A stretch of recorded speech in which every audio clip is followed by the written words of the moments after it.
Why are there so many myths? Well, it makes for a fun conversation. Fact or myth? We only use 10% of our brain. Well, that's a myth. It takes your whole brain to function.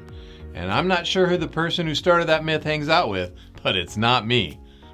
On Paul Revere's historic ride to warn his compatriots, he did not yell, "The British are coming." Everyone was British at that point. It's funny how a myth can become a legend. On today's show, we'll discuss 7 myths about real estate and set the record straight. Myth number 1, you need 20% down to buy a home. Fact, a 20% down payment's not been required to buy a home for decades. And this one continues to hang around like an unwanted relative. And time for it to move out. Our company offers loans with 3% down and even 0% down in some cases. Myth number 2, you should wait to buy a home until prices are lower. Fact, will that ever happen? And when? Buying a home after a big run-up in prices may seem risky, but waiting carries risks as well. Once interest rates drop again, prices will go up. Buy when it works for your family. Myth number 3, buying a home is always better than renting. Fact, every situation's different. This may be mostly true in California, but look at your circumstances as unique. Besides, when it says always, it's usually a myth.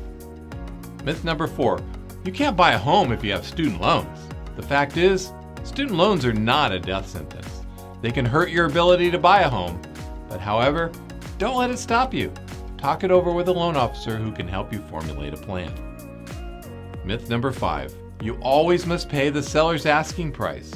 The fact is, the seller's asking price is the amount the seller wants you to pay, but not necessarily what the house is worth or what you must pay.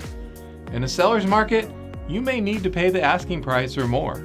Otherwise, you have more options to negotiate. And if the home's overpriced, don't give in to the seller's dream, make your own. Myth number 6, you need excellent credit to buy a home.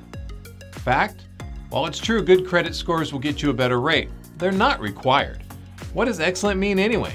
Most people locally are under 700, and that may not be excellent, but it's a great score to have when you're buying a home. We have programs for people with low scores too. Myth number 7, you cannot buy a home if you are self-employed. Fact, while this is a common misconception, almost all types of income can be used to qualify for a home loan.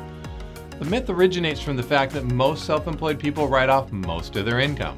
This makes it more difficult to qualify in California. However, you have options. Sit and talk with a loan officer and let's see what you can buy. And on that fact over myth note, that's it for our show. Thanks for watching. We'll see you next time on All the Right Moves with Jeff Moss.